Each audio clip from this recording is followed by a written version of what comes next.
That night, the ranch went silent, but not because it was peaceful.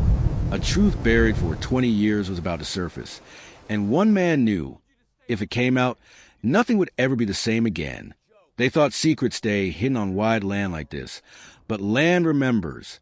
A single mistake, one locked door, and a name whispered in the dark changed every life connected to that ranch. By morning, families were divided, loyalties were shattered, and justice was no longer optional. What happened that night was never written down, but it was never forgotten either. I grew up on that ranch. Wide land. Dry wind. Long days that never seemed to end. People think quiet places are peaceful. They're not. They just hide things better. The ranch sat miles from the nearest town. Old fences. Weathered barns. A house built by hands that never rested. My father, Thomas Hale, ran it with discipline and silence. He believed rules kept order. He believed land only respected strength. I was 17 when I first realized something was wrong. It was the way people stopped talking when my Uncle Raymond walked into a room. The way my mother's eyes hardened whenever his name came up. The way my father always changed the subject. Raymond wasn't blood. He married into the family years before I was born. He handled finances. Contracts. Payroll. He was trusted. Or at least, that's what everyone pretended. That night started like any other. A storm rolled in late. Not loud. Just heavy. Thick clouds pressed low over the land. Power flickered once, then held. The ranch hands had gone home early. It was just family left. I was in the barn, fixing a stall latch, when I heard voices from the main house. Raised voices. Angry. Not shouting. Worse. Controlled anger. I shouldn't have gone closer. But secrets pull you in. Inside the house, the dining room light was on. My father stood near the table.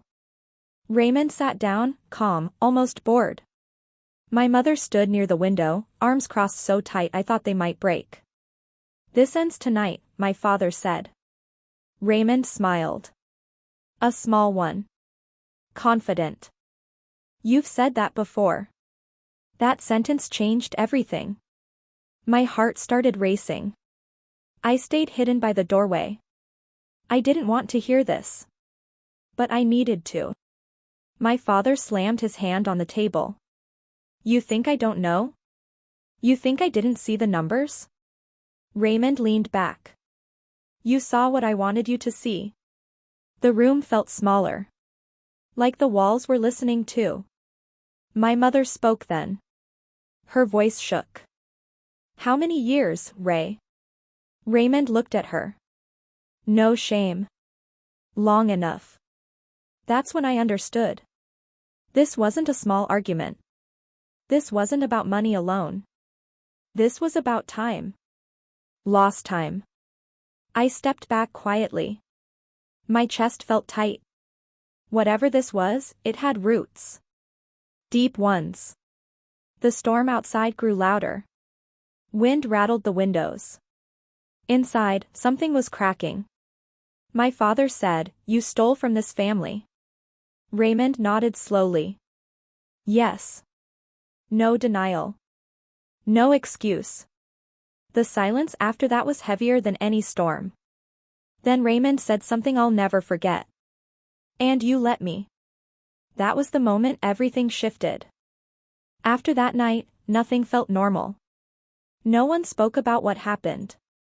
Breakfast the next morning was quiet. Too quiet. Plates clinked. Coffee poured. No eye contact. Raymond didn't leave. That scared me more than if he had. Over the next week, pieces started falling into place. I noticed my father in the office late at night. Papers spread out. Old ledgers. Bank statements. I noticed my mother crying in the laundry room when she thought no one was watching. And I noticed Raymond watching everyone. Calm. Patient. like a man waiting for a storm to pass. One evening, my mother finally spoke to me. She sat at the kitchen table. Hands folded. Eyes tired.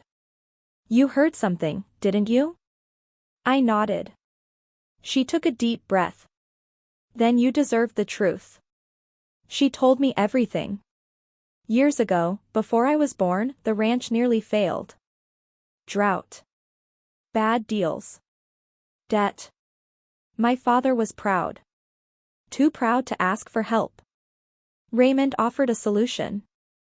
He'd manage the finances. Keep things afloat. At first, it worked. Then slowly, Raymond started moving money. Small amounts. Hidden. Just enough not to notice. He covered losses with loans. Loans tied to his name. Not the ranch. By the time my father realized, it was too late. The ranch didn't fully belong to us anymore. My father knew. But exposing Raymond meant exposing himself. Admitting he failed. That he let it happen. That he signed papers he didn't read carefully. So he stayed silent. For years. Raymond knew this. That was his power. My mother wiped her eyes. He owned us without owning us. I felt sick. "So why now?" I asked. She looked toward the window. "Because Raymond made a mistake. That mistake was greed. He pushed too far. Changed a contract. Tried to sell off a section of land without consent. The land my grandfather was buried on. That crossed a line my father couldn't ignore. But justice isn't simple when guilt runs on both sides." Raymond wasn't scared. He was prepared. He had documents. Proof. Signatures. My father's name on everything. "If this goes public," Raymond told him later, "we both fall." That was the real secret. Not theft. Mutual silence. And silence is expensive. The second confrontation happened a month later. This time, I was invited. My father called me into the office. "You need to hear this." Raymond was there again. Calm as ever. My father spoke first. "I'm done hiding." Raymond smiled. "And I'm done negotiating." He laid the papers out. Contracts. Transfers. Evidence of my father's consent. "You expose me," Raymond said, "and the ranch is gone." That's when my father did something unexpected. He slid a different folder across the desk. Inside were records Raymond didn't know existed. Emails. Audio recordings. Witness statements from old ranch hands who'd been paid under the table. Evidence of fraud beyond the ranch. Raymond's smile disappeared. "You went digging," he said quietly. My father nodded. I had to choose between my pride and my family. For the first time, Raymond looked afraid. The storm that night was worse than the first. Thunder shook the windows. Rain hit the roof hard. Police arrived just before midnight. Raymond didn't fight. He didn't yell. He just stood up, adjusted his jacket, and walked out. As they took him away, he looked at my father. "We both lose something," he said.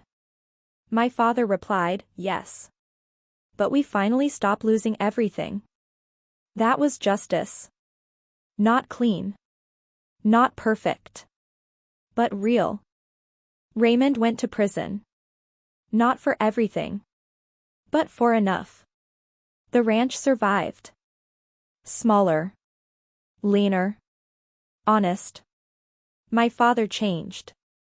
He spoke more. Listened more. He learned that silence isn't strength. It's avoidance. My mother smiled again. As for me, I stayed. I learned that land doesn't judge. It remembers.